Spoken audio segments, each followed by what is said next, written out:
The reservation was for two, a window table at the inn on the lake 2 hours north for the 10th anniversary of the day I married her.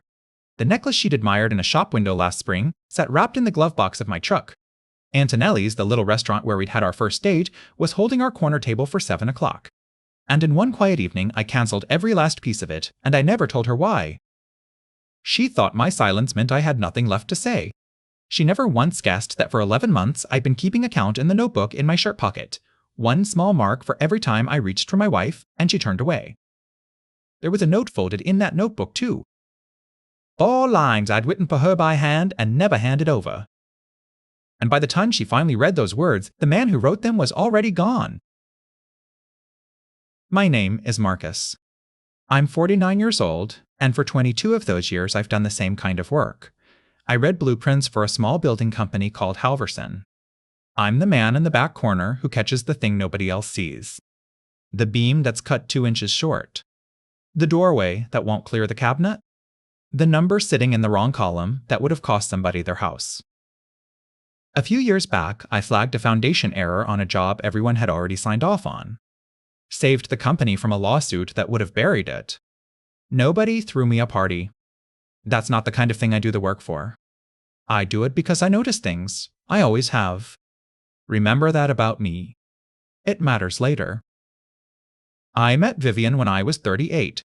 She laughed at a joke that honestly wasn't that funny, and she made me feel, for the first time in a long while, like showing up somewhere was worth doing. We got married on a Saturday in October, in a church with bad heating and good people, and I stood up there thinking I'd finally gotten one thing right in my life. For years, every Sunday we drove out to a little diner on Route 9 for eggs and bad coffee, and she'd steal the crispy edges off my hash browns like she thought I wouldn't notice. I loved her the way a quiet man loves. Not in speeches. In the cup of coffee I sat on her side of the bed every single morning before she woke up. A little cream, no sugar, the way she liked it. 10 years, I never missed a morning. That with me saying it every day without ever having to say it. Vivian was sharp. She climbed her way up to district manager at a company that sold medical supplies to clinics across 3 counties, and she could walk into a room full of doctors and have them eating out of her hand before lunch. I was proud of her. I still am, honestly. And here's the thing about a marriage between a quiet man and a driven woman. It can run beautifully for years, right up until the day one of you stops looking up from the table. I can't tell you the exact night it started. That's the cruel part of it. It came in so slow I mistook it for nothing at all. Not now, Marcus. I'm exhausted, on a Tuesday. Then again, on a Thursday. Then most nights of the week. I'd reach across the dark and find she'd already turned toward the wall, and I'd tell myself she was just tired. Work was hard. It would pass. I remember one night in particular. I'd made her plate the way I used to when we were first married. I even lit the 2 candles we'd kept from the wedding. She came in at 8, still on the phone, held up one finger to me, and took the call in the other room. By the time she came back, the candles had burned down to stubs and the food had gone cold on the table. She looked at all of it and said, "You didn't have to do all that." Then she went to bed. I sat there alone and blew out 2 dead candles and told myself it was fine. But I'm the man who notices things. And somewhere around the 3rd month of it, I did the thing I do at work when a project starts going sideways. I started keeping a record. Not out of spite. I want to be clear about that. I did it the way you'd track a slow leak in a wall. You mark the water line, you wait, you check it again. In that little grid paper notebook in my shirt pocket, I started making one small mark every time I reached for my wife. A hand on her shoulder, come sit with me a while, an invitation to dinner, and she said no. By spring, that page had more marks on it than I ever wanted to count. And you know what the worst part was? It wasn't the number. It was that she never once noticed I'd started asking less. She didn't notice anything had changed at all. And that's the thing nobody warns you about. By the time you notice a man's gone quiet, he's usually already halfway out the door. Real quick, before I go on, if any of this is hitting close to home or you just need to know how it ends, do me a favor and hit subscribe and give the video a like. It helps this channel more than you'd think, and it means the world to me. Alright, where was I? The 10th anniversary was coming up in October, and I got it in my head that maybe I'd been going about all of this the wrong way. Maybe I'd let too many quiet nights slip past without ever making a sound. Maybe what we needed wasn't one more Silent Tuesday, it was one big, undeniable reminder of who the two of us used to be. So I did something I hadn't done in years. I made a plan. I booked 2 nights at the Blue Heron Inn, up on the same lake where we'd gone the summer I proposed. I called Antonelli's myself. Sal, the old owner, still remembered us, or was kind enough to say he did, and I reserved the corner table for 7 o'clock on the night of our anniversary. Then I drove downtown and I bought the necklace. A thin gold chain with a single blue stone she'd stopped in front of last spring, the one she'd stared at for a good minute before she said, "Not this year, it's too much. $1,180. I paid it without blinking. For the first time in months, I felt like I was doing something instead of just sitting there waiting. I wrote her a note too. 4 lines, on a plain white card, to tuck inside the box with the necklace. I'm not going to tell you yet what it said.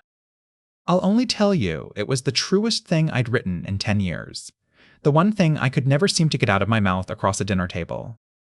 I folded it once and slid it into my notebook to keep it safe until the day.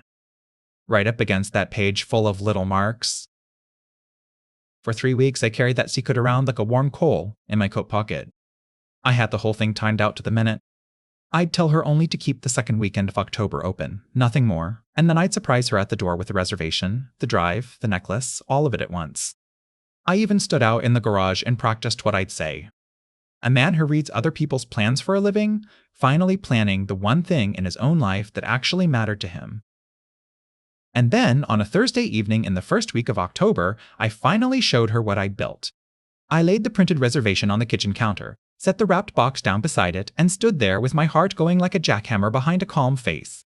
She picked up the paper.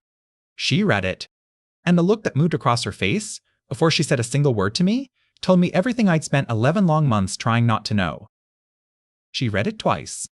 I could see her eyes go back up to the top of the page and travel down it again. The confirmation number, the 2 nights, the second weekend of October circled in my own handwriting. And I watched something in her face do the exact thing I'd spent 11 months praying it wouldn't. It closed. Not softened. Closed, like a door easing shut in a room down the hall. Marcus. She set the paper down flat on the counter and pressed it once with 2 fingers, the way you'd smooth a receipt you're about to hand back. This is a lot. This is really a lot. I'd stood in that garage and rehearsed a dozen ways she might smile. I had not rehearsed this. It's our 10th, I said. I wanted it to mean something. It does mean something. Of course it does. She wasn't even looking at me now. She was looking at the box beside the paper, the little wrapped box, like it was a problem she'd have to solve later. But the timing, honey. That's the retreat weekend. The regional thing in Cleveland. I told you about the regional thing. She hadn't. I would have remembered. I remember everything. But I didn't say that. I just stood there with my hands flat on the counter and let her keep going, because I was starting to understand that I was about to hear something I'd want to remember word for word. I can't miss it, Marcus. It's the whole district. If I'm not there, it looks like I don't take it seriously, and you know how they are. She finally looked up at me, and she softened her voice into the tone you'd use on a child who'd built something out of blocks that was about to fall. This is sweet. It really is. But it's a little dramatic, don't you think? For a hotel, we can just celebrate another time. Some weekend when it's not so crazy. Some weekend when it's not so crazy. I want you to sit with that for a second, because I did. 10 years of my life, a corner table held by a man named Sal, a necklace she'd stood in front of on a sidewalk and wanted so badly she made herself walk away from it, and the whole thing had just been folded up and filed under some weekend when it's not so crazy. And here's the strange part. I didn't get angry. I keep waiting, even now, to tell you the part where I raised my voice. There isn't one. Something in me just went quiet. Not the hurt kind of quiet I've been living in for a year. A different kind. The kind of quiet a house gets right after you finally shut the water off at the main. Okay, I said. That was it. That's the whole thing, I said. Okay. She looked relieved. God help me, she looked relieved. She said something about how she knew I'd understand, and she picked up the box and turned it over once and set it back down without opening it, and she said we'd figure out a good weekend once things calmed down at work. Then she went to change out of her work clothes, and I stood alone in my own kitchen with a printed reservation and a gift she hadn't even unwrapped. And I felt the last little flame I'd been carrying around for 3 weeks go out without so much as a hiss. Now, before I tell you what I did that night, let me ask you something, because I've turned it over 1,000 times. If you'd been standing where I was standing, and the person you'd loved for 10 years called the best thing you'd planned in years a little dramatic and went off to change her clothes, what would you have done right then? Tell me in the comments. I read every single one, and I mean that. Here's what I did. I'm a man who notices things, remember? And a man who notices things doesn't stew, he checks the waterline. So while she was in the shower, I did something I am not proud of and would do again in a heartbeat. Our calendars had been linked for years, back when we were the kind of couple who linked calendars. I opened hers on the tablet on the counter, and I looked at the retreat. The Cleveland retreat wasn't mandatory. Right there in the invitation, in the company's own words, in bold near the bottom, attendance is encouraged but optional for district managers this quarter. Optional. And her RSVP, the little green, yes, I'll attend, was time-stamped. She'd accepted it 3 weeks earlier. 3 weeks before the Thursday, I laid our anniversary out on that counter. So when she stood there and told me she couldn't miss it, that it would look bad, that her hands were tied, none of that was true. She'd already chosen the weekend. Weeks ago. Quietly. She just hadn't bothered to tell me, because somewhere along the way she'd stopped thinking of me as someone she needed to tell. That's the thing that finally got me. Not that she said no. That she'd said no long before I ever asked, and never thought it was worth mentioning. My blood didn't boil. I keep telling you that, and I know it's strange for a story like this, but it's the truth. My blood ran cold, and then it ran quiet. I closed the tablet. I took the notebook out of my shirt pocket, the grid paper one, and I opened it to the page with all the little marks, and I looked at that 4-line note tucked in against it, the one I still hadn't given her, the truest thing I'd written in a decade. And for the first time, I understood that I was never going to hand it to her. Not that weekend. Not some weekend when it wasn't so crazy. Not ever. Listen, if this story's got its hooks in you, do me one small favor and tap subscribe and hit that like button. It's free, it takes 2 seconds, and it tells the algorithm to put stories like this in front of the people who need to hear them. That's all. Thank you. That night, after she went to bed, turned toward the wall, same as always, long day tomorrow, I stayed up at the kitchen table with my phone and a cold cup of coffee, and I did the quietest thing I have ever done in my life. I called the Blue Heron Inn first. A nice young man answered, and I told him I needed to cancel a reservation, and he pulled it up and said, 2 nights, the lakeside room. I hope everything's all right, sir. And I said everything was fine, and I canceled it. Then I called Antonelli's.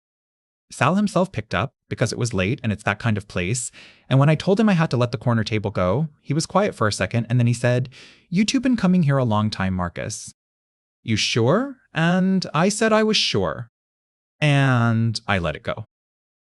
The necklace was the hard one. I sat there a long while with the box in my hands. $1,180, a thin gold chain and 1 blue stone, wrapped in the paper I'd picked because it had little birds on it and she likes birds. I didn't return it that night. I'll be honest with you, I couldn't. Some part of me still wasn't ready to admit what I already knew. So I put it in the drawer of my workbench out in the garage, underneath a coil of extension cord, and I shut the drawer. Out of sight. Where a man puts the thing he isn't ready to look at yet. Then I did the last thing. I took a pen, and next to the final mark in that notebook, the one from that very night, I didn't add another tally. Instead, I wrote 3 words in the margin, small, in the corner where only I would ever see them. I'm not going to tell you what those 3 words were, not yet. But I will tell you this, they weren't angry, and they weren't sad. They were a decision. And then I went to bed beside my sleeping wife, and I slept better than I had in almost a year. The anniversary itself was still 9 days away. 9 days of me acting like nothing at all had changed, while everything already had.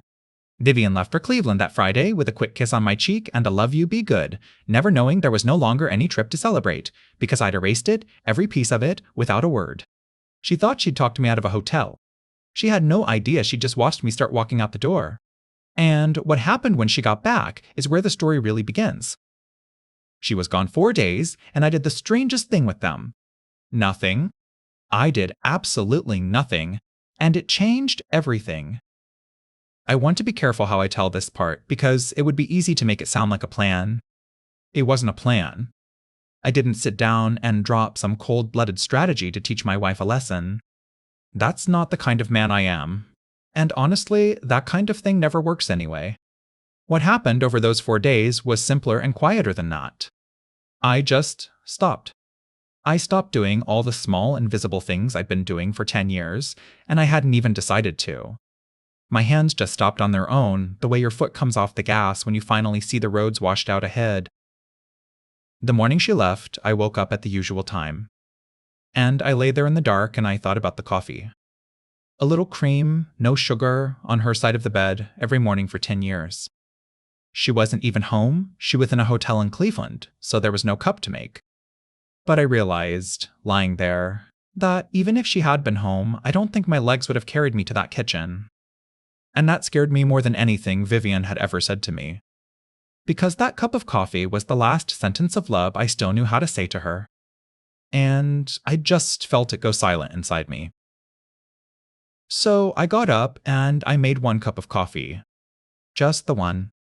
Black, the way I take it. I've only ever taken it black, my whole life. And I drank it standing at the counter in the quiet, and I didn't feel guilty, and I didn't feel free. I just felt like a man drinking his coffee. Which, it turns out, is its own kind of enormous. She called me twice from Cleveland, both times quick. Once to tell me the retreat was a lot of standing around, and once to ask if I'd remembered to move the trash cans to the curb.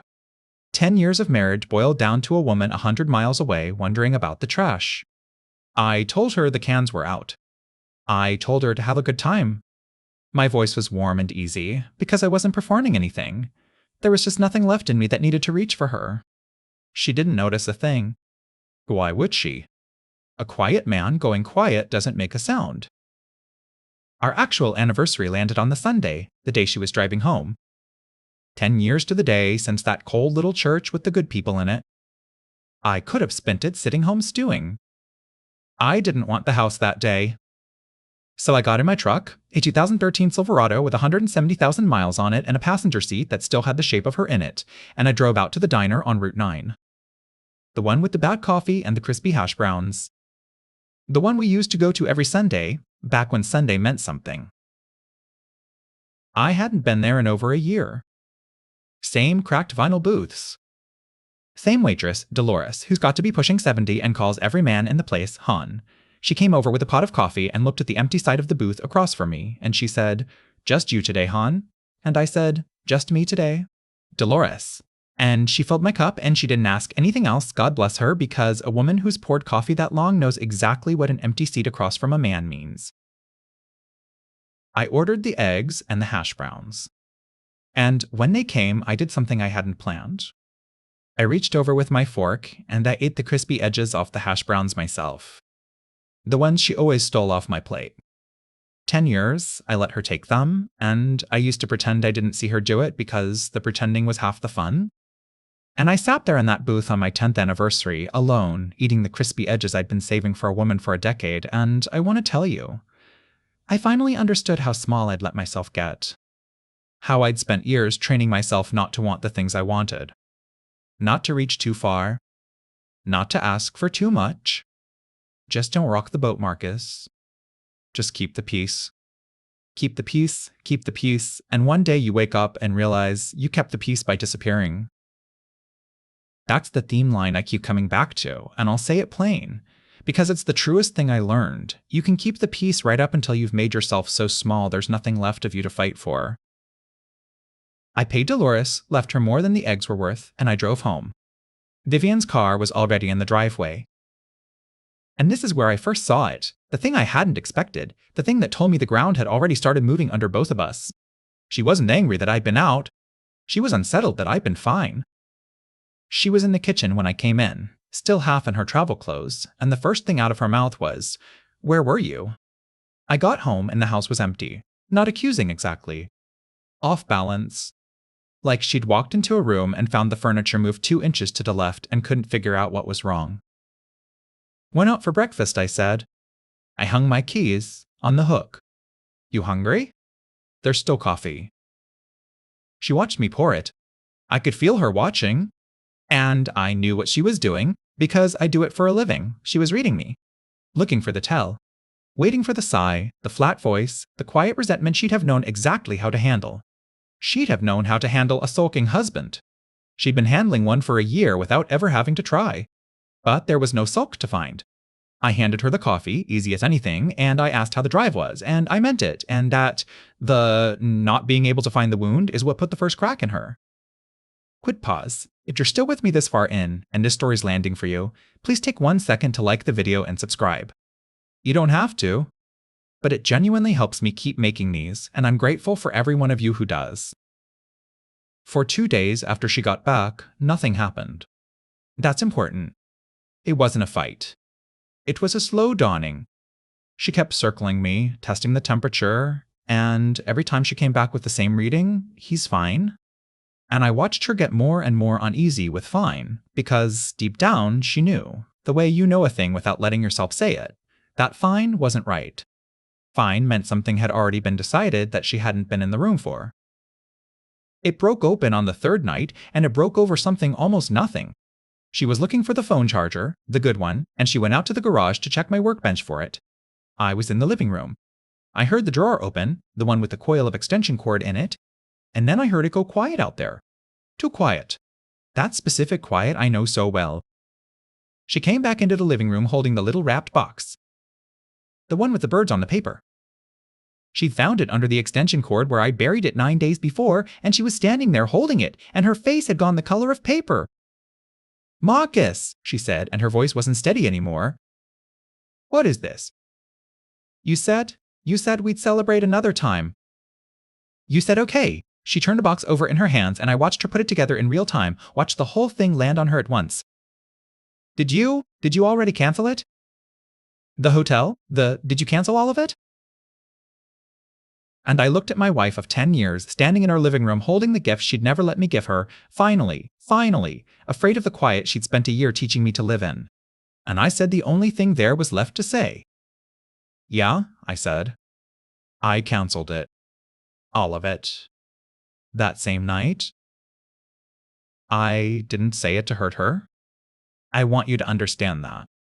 There was no triumph in it, no gotcha, no raising of my voice. I said it the way you'd tell someone the porch light had burned out. A fact. A small, true thing about the state of the house. And maybe that's exactly why it landed the way it did. Because she braced for anger, and what she got was a man calmly telling her the light had been out for 9 days and he hadn't bothered to mention it. She sat down.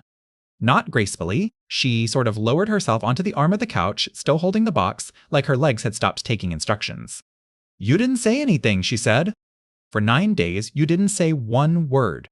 You let me go to Cleveland thinking everything was..." She stopped.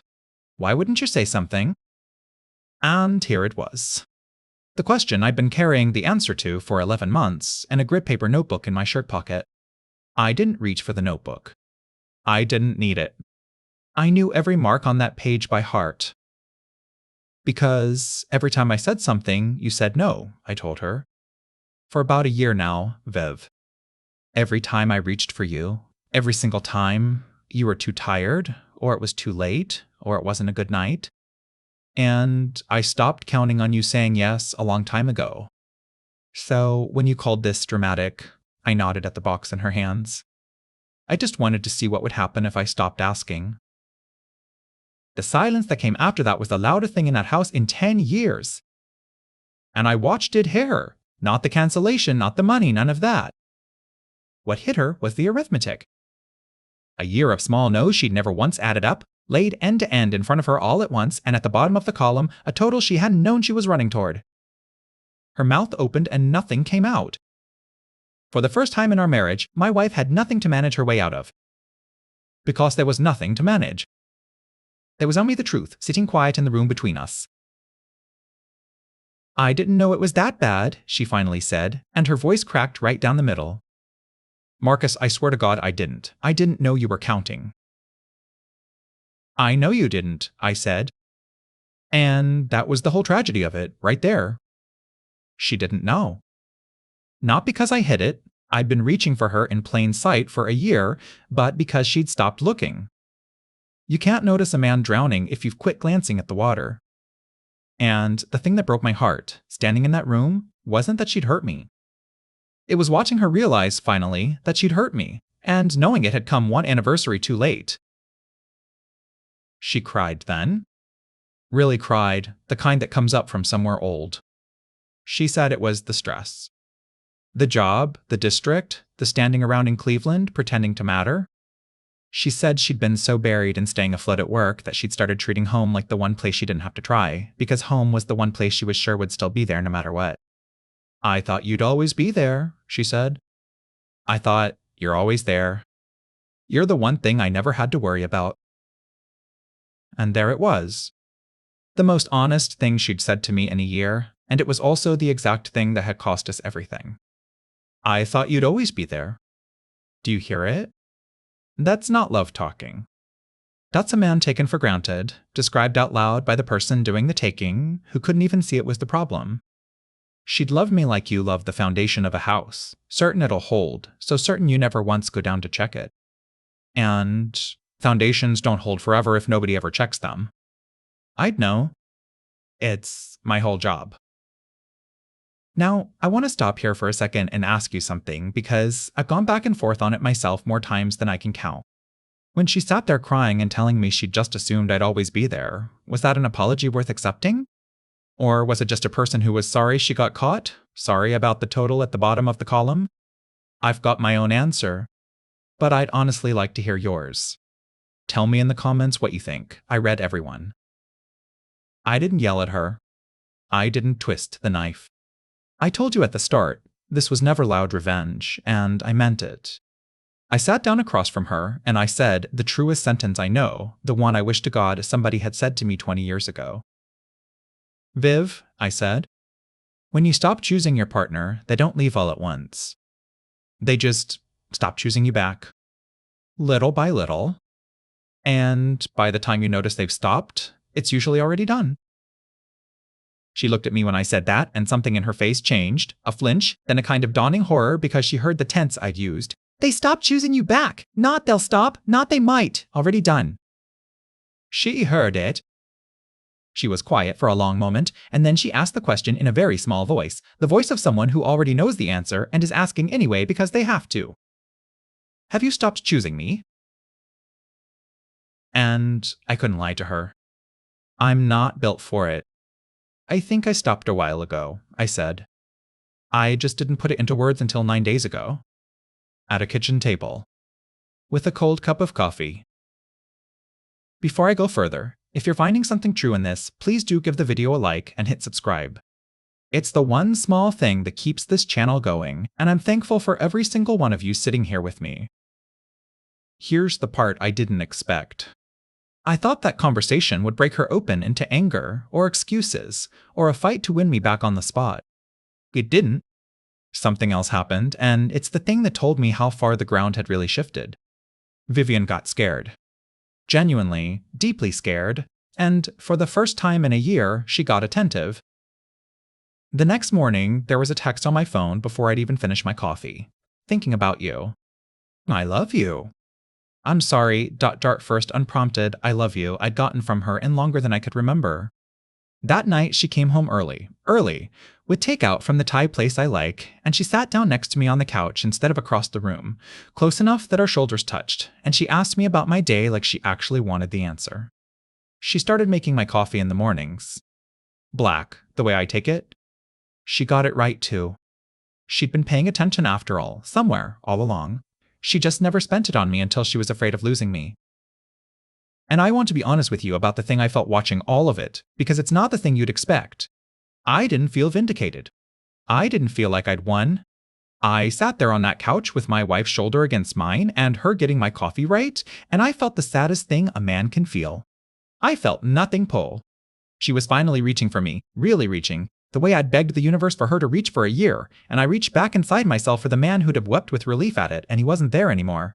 I'd already carried him out to the garage and buried him under a coil of extension cord, next to a little box wrapped in birds.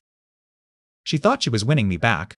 She had no idea she was a month too late, and that the note I'd written her, the 4 lines still folded in that notebook, had already stopped being a love letter and turned into something else entirely. For about 3 weeks, we lived inside a marriage that looked, from the outside, like it was healing. And every single day of it, I felt more certain that it wasn't. I need to describe those weeks honestly, because this is the part that could sound cruel if I tell it wrong. Vivian was trying. That's not in question. She was trying harder than she'd tried in years, maybe harder than she'd ever tried. She came home one time. She put the phone face down at dinner. She reached for my hand in the truck. She remembered to ask about the Halverson job, and she actually listened to the answer, and one night she even said out of nowhere, "You know you never told me about the foundation thing. The lawsuit you stopped? You never told me you did that." And I looked at her and I thought, "No, Viv. I did tell you. 3 years ago. At this same table. You just weren't in the room for it, even though you were sitting right there." And that was the whole problem with those 3 weeks, right there in that one moment. She wasn't falling back in love with me. She was meeting me. For the first time in a long time, she was actually looking at the man across the table. And what she was discovering, with this sort of quiet astonishment, was that he'd been a whole entire person the entire time. That he noticed things. That he'd been tarrying things. That the quiet one, the safe one, the foundation you never check, he'd had a whole inner life running the whole time, and she'd missed a decade of it. You could see it dawning on her. And I think, in her way, she was grieving it even as she tried to fix it. Grieving all the years she'd had full access to me and spent looking somewhere else. It should have been enough to melt me. A year earlier, it would have. 6 months earlier, even. I'd have grabbed that woman and held on and called it a miracle. That's the cruelty of timing in a marriage. She was doing all the right things at exactly the moment I'd finished running out of the thing that would have made them work. I kept the notebook through all of it. Not to keep score anymore. The scoring was done. I kept it because of the 4-line note still folded inside it, and because most nights, after she'd fallen asleep, I'd take it out to the garage and sit on an overturned bucket and read those 4 lines by the light of the workbench lamp. I read them over and over. And here's the thing I started to understand out there, alone, at midnight, reading my own handwriting. The words on that card hadn't changed. Not one letter of them. But what they meant had changed completely. Same 4 lines. A love letter in October. And by early November, the exact same words had become the truest goodbye I'd ever written. I just hadn't known it when I wrote them. I still won't tell you what the note said. We're almost there. But I'll tell you this much now, because it's time you knew this part. The note was never really about the anniversary at all. I'd told myself it was. But when I read it out there in the garage, in a different light, in a different life, I finally understood I'd written it about something much older than one canceled weekend. And that's when I knew I couldn't stay. Quick one, if this story stayed with you all the way to here, please hit like and subscribe before we go on. It's a small thing, it's free, and it honestly means more to me than I can say. Thank you for sitting with this. I picked a Tuesday to tell her. I don't know why a Tuesday. Maybe because a Tuesday is the most ordinary day there is, and I didn't want to do it on a day that already meant something. There'd been enough days that meant something. I made 2 coffees that morning. Hers with a little cream, no sugar, the way I used to make it before I stopped. I hadn't made her one in over a year. I set it on her side of the table, and she looked at it, and then she looked at me, and I watched hope come up in her face like a sunrise, because she thought the coffee meant we were back. She thought the coffee was me coming home. It wasn't. It was me saying goodbye in the only language the 2 of us ever really shared. "Viv," I said, "I need to talk to you, and I need you to just let me get through it." I told her the truth, and I told it gently, because gentleness was the last thing I still had to give her, and I wanted her to have it. I told her I wasn't angry. I told her the cancellation was never revenge, that I'd figured that out somewhere along the way. It was the first time in years I'd chosen myself over keeping the peace, and once a man remembers he's allowed to do that, he can't unremember it. I told her I'd watched her try for 3 weeks, and that I saw it, and that it was real, and that it had come too late. Not because I was punishing her, but because the man who'd needed it had already left the building, and I couldn't call him back no matter how badly either of us wanted me to. I told her I felt invisible in my own marriage, and that I'd felt that way for so long I'd nearly forgotten I was even in the room. And I told her I needed space. She didn't take it quietly. This time she fought. And I don't blame her for a second. She was fighting for her marriage, finally, the way I'd wished she'd fight for it a year before.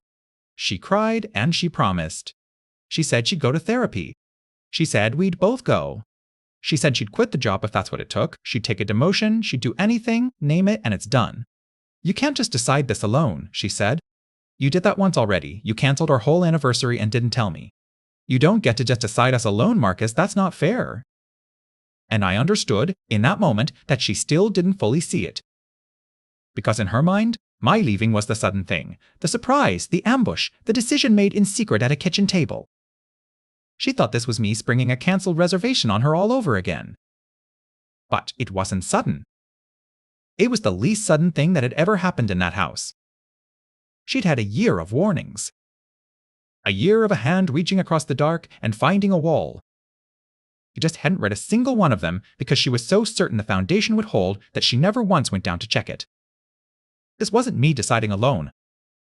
This was me, finally, out loud, telling her about a decision she'd been quietly making for both of us for 11 months. I'm not deciding us alone, Viv, I said. I'm just the first one to say out loud what we've both already been living. She put her face in her hands, and she stayed like that for a long time. And I sat with her. I didn't reach for her, and I didn't leave the room. I just let her have the quiet, the way she'd once let me have so much of it. And after a while, without lifting her head, she asked me the last question. The one I think she'd been circling for 3 weeks and hadn't been able to make herself ask. Was there ever a moment, she said, in this whole last year, where if I'd just done one thing differently, one thing, you'd have stayed? Was there a day I could have saved this? Just tell me there was a day. And she finally looked up at me, wrecked, needing me to lie to her, and I realized the answer to that question was folded into 4 lines in a notebook out in the garage, and it was time, at last, to go get it. I went out to the garage and got the notebook. I came back to the kitchen, and I sat down across from her, and I opened it to the page, the one with a year of little marks running down it, and the note folded in against them. And for the first time in my life, I unfolded that card, and I read my wife the 4 lines I'd written her. Here's what the note said. 4 lines, in my own handwriting, written 3 weeks before our anniversary, meant to sit inside a box wrapped in birds. Viv, I don't need the whole world. I just need to be someone you'd cross a room for. Come back to me. I'm still here. That's it. That's the whole thing. That's what she never got to read in October, because she called the trip dramatic and I quietly took it all away. Come back to me. I'm still here. I'd written it as a plea. A hand reaching across the dark one last time, hoping this time it would land on something other than a wall. It was, honestly, the most naked thing I'd ever put on paper. A proud, quiet man practically begging his own wife to see him. And when I read it to her out loud, in November, in that kitchen, she absolutely came apart. Because she understood, finally, all of it at once.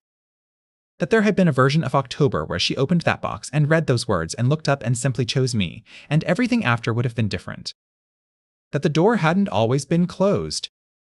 That there'd been one night where Come Back to Me, I'm Still Here was still a door standing open, and she'd walked right past it to a work retreat that was optional the whole time.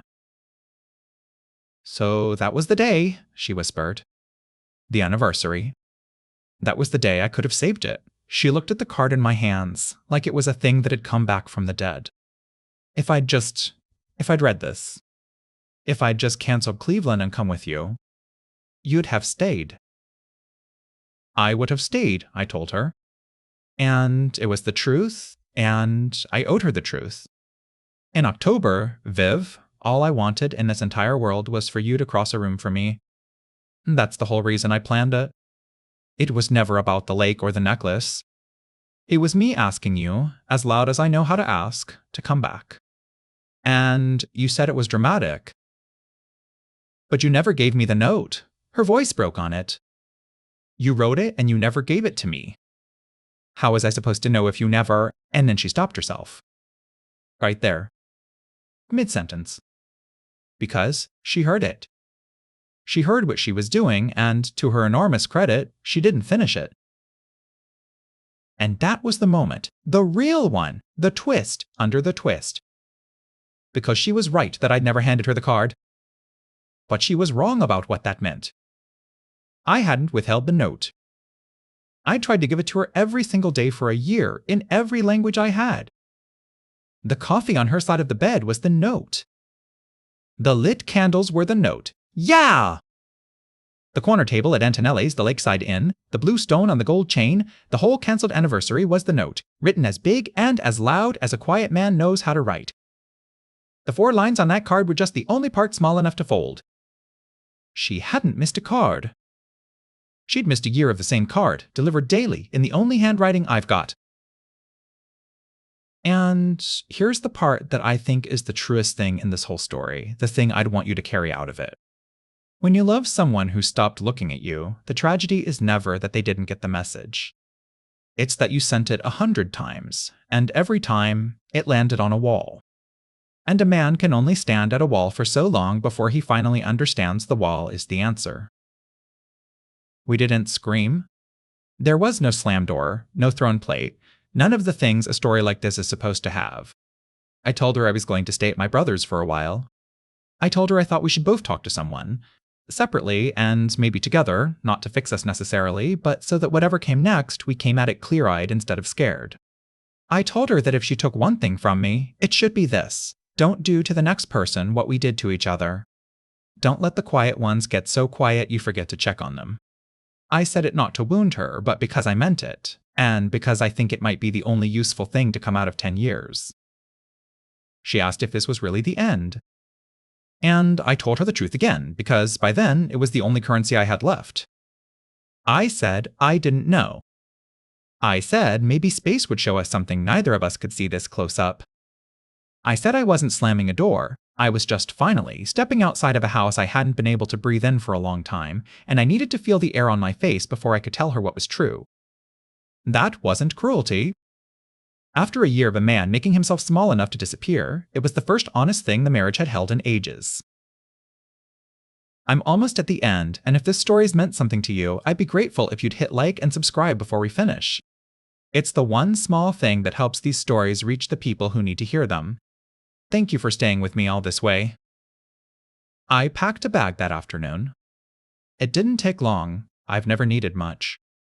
And on my way out through the garage, I stopped at the workbench, and I lifted the coil of extension cord, and I took out the little box wrapped in birds. I'd been ready to return it for weeks. $1,180, a thin gold chain and 1 blue stone. But standing there, I changed my mind. I carried it back inside, and I set it on the kitchen table in front of her, next to her cold coffee. This was always yours, I told her. You should have it. Not because we made it, because you're the woman I wanted to give it to, back when I still knew how to hope. That part was real, Viv. Every bit of that part was real, and I meant it. There was no bitterness in it. Whatever else went wrong, I'd loved her with everything a quiet man has, and I wasn't going to let the ending rewrite the truth of that. She held the box against her chest, and she wept, and I let her, and then I picked up my bag and I walked out the front door into an ordinary Tuesday afternoon. I found out later, from her, months on, when we could finally talk like 2 people instead of 2 wounds, what she understood the day I left. She told me she'd sat at that table for a long time after the door closed, holding a necklace she'd once talked herself out of wanting, and she'd finally seen the whole shape of it. She hadn't lost a hotel. She hadn't lost a dinner reservation, or a gift, or a weekend by a lake. She'd lost the man who used to make her coffee in the dark before she woke up. The man who saved the crispy edges. The man who planned a whole secret world just to ask her to cross a room. She'd had him the entire time, taken him as a given, spent him like he'd never run out, and by the time she finally reached for him, there was nothing left in the reaching to hold on to. As for me, I won't tell you I rode off healed. That's not how it works, and I won't sell you a lie at the end of an honest story. It hurt. It hurt for a long time. But there was something underneath the hurt that I hadn't felt in years, and it took me a while out at my brother's to put a name to it. It was that I could hear myself again. I'd been living so long as the quiet man in the corner, keeping the peace by keeping small, that I'd forgotten the sound of my own wanting. And slowly, over coffee, I made exactly how I like it, black, the way I've always taken it. I got it back. My own voice, in my own house, wanting my own things again.